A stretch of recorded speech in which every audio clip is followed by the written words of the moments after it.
Bonjour, donc je suis Cyril Barnerias, directeur des relations européennes et internationales à l'Office français de la biodiversité. Nous sommes ici à Cherbourg pour Grand Océan, autour de la thématique des abysses. Sujet important, évidemment, on pense souvent aux richesses minières qui gisent au fond de l'océan.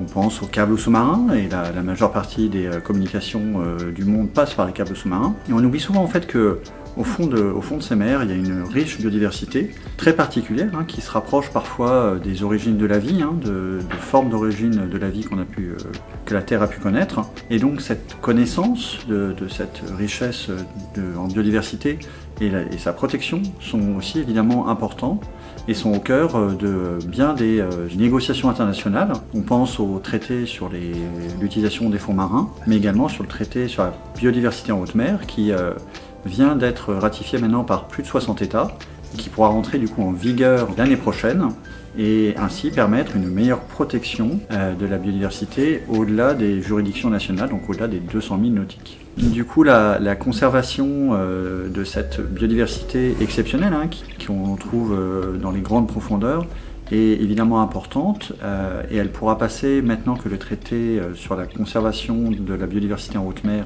a été ratifié par plus de 60 États.